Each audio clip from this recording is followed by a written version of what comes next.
तो final episode के and में बा का हाथ पकड़ते हुए प्रेम लोरी सुनाएगा। लोरी गाना इमोशनल गाएगा बा के ऊपर।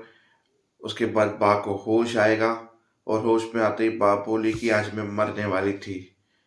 मेरे मरने से पहले क्या आप दोनों शादी नहीं कर सकते? क्या आप शादी के बाद अपने सपने पूरे नहीं कर सकते? अनुपमा जी आपकी बात नहीं टालेंगे।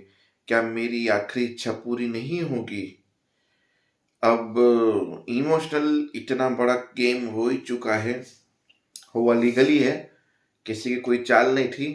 पर बा की जिद है कि बेटे को घर लाना है शादी करने के बाद, उसके बाद उसको कंट्रोल में लाना है। मतलब तमाशा तो उसके बाद शुरू होगा। हाँ तो चलो कहानी पे फोकस करते हैं। कहानी की स्टार्टिंग में बा राजा की माँ बाप से यानी चाहे अपने दूसरे बेटे से और बेटी से बात कर रही है कि आज ख्याति के मुंह में भी जबान आ गई जो कभी नहीं बोलती थी। सब मुझे गलत समझ रहे हैं, पर मैं अपने बेटे के लिए ही कर रही थी कि वो घर पे वापस आ जाए। अब ना मैं दवाई लूंगी ना कुछ करूंगी। वैसे करके बा वहां से निकल जाती है। फिर सब लोग उसको मनाने के लिए बाहर जाते हैं। वहां पराग उससे मिलता है और पराग को बहुत सुना देती है कि तूने सबसे बड़ी गलती की उस ख्याति के साथ शादी करके। तेरी वजह से मेरा बेटा दूर हुआ और उसके लिए मैं भरपाई करने के लिए ये सब कुछ किया मैंने और उसे बुलाने की कोशिश की। और तू उसका गुस्सा जानता है, वो नादान है, जवान है। तुझे शांत रहना चाहिए था। तूने क्या किया? उसको धक्के मार के घर से निकाल दिया। ये तूने बहुत गलत कर दिया। अब तू उसके पास जाएगा, उससे माफी मांगेगा, उसको यहाँ लेगा। नेवर। पर राग कोठारी आपके कहने पे एक बार उन फटीचरों के घर पे जा चुका है, हाथ जोड़ के माफी मांग चुका है। और उस रत्ती भर को उसको फर्क नहीं था कि वो के बाप से हाल चाल पूछे, कैसा है, किस तरह से है बाप।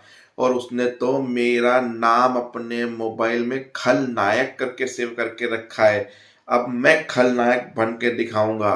पूरे परिवार वाले, पूरे घर वाले सुन लेना। अब अगर प्रेम ने इस घर में पैर भी रखा तो वो मेरा मरा हुआ मुंह देखेगा। ये पराग कोठारी का वादा है। वाह, अब आपको डिसाइड करना होगा कि आपको आपके पोते से ज्यादा प्यार है या अपने बेटे से। आपको दोनों में से किसी एक को चुनना होगा। बहुत हो गई उसकी, अब मैं नहीं चलने दूंगा। सब लोग शौक हो गए कि इतनी बड़ी कसम ले ली, बोल दिया दोनों में से एक को चुनो। सब टेंशन में, बा का बीपी ऊपर नीचे हो रहा है, पराग जा रहा है, फिर बा गिर जाती है। जोर से लोग चिल्लाते हैं और सीधा हॉस्पिटल का सीन। अब इससे पहले वहां पे क्या हुआ? तो भाई सबसे पहले तो राही और प्रेम पार्क में गाना गा रहे थे, लबी डबी यानी रोमांस कर रहे थे। ये सब इनका खत्म होने के बाद थक हार के ये लोग घर पे आए। तो घर का माहौल पहले से ही खराब था। अनुपमा के पास रसोई में गए। अनुपमा ने बोला जो हुआ तुमसे गुस्सा तो है, पर देख ये आखिरी और पहली बार है। इसके अलावा कुछ और बताना हो तो बता देना, कि इसके बाद अगर तुम्हारे बारे में कुछ पता चला तो शायद ही मेरी बेटी अपने आप को संभाल पाए या मैं खुद को संभाल पाऊँ। क्योंकि धोखा सबसे बुरा होता है जिंदगी में। इसके लिए झूठ नहीं बोलना चाहिए जिंदगी में कभी भी।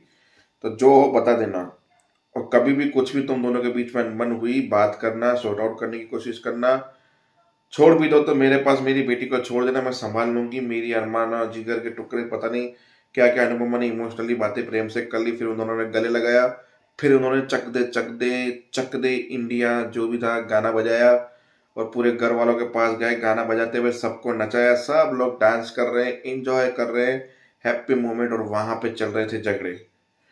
फिर उसी झगड़े में भाग गिरी तो उसका फोन यहाँ पे आया। किसने किया आई डोंट नो, पर उसके पास फोन आया। राही को पता चला, गाना रुक गया, सारे सीरियस हो गए। वहां से अनुपमा, राही और प्रेम निकल के वहां पे पहुंचे जहां डॉक्टर ने बोला आपने मुझे सही वक्त पे बुला दिया। इनका बीबी शट आउट हो गया था, कुछ भी हो सकता था। और नेक्स्ट टाइम हुआ टेंशन की वजह से या किसी भी कारण की वजह से, तो हर बार किस्मत साथ नहीं देती है। तो प्लीज बी केयरफुल, आज ये मर भी सकती थी। डॉक्टर बोल के यूं गया और प्रेम दरवाजे पे आया और उसका गुस्सा पीछे देख लिया राही और अनुपमा। तू इनको लेके हिम्मत कैसे हुई तुम्हारी यहाँ पे आने की? और वहीं पे एपिसोड खत्म हो जाता है। तो अब देखते हैं आगे होगा क्या। तब तक के लिए जय हिंद, जय भारत।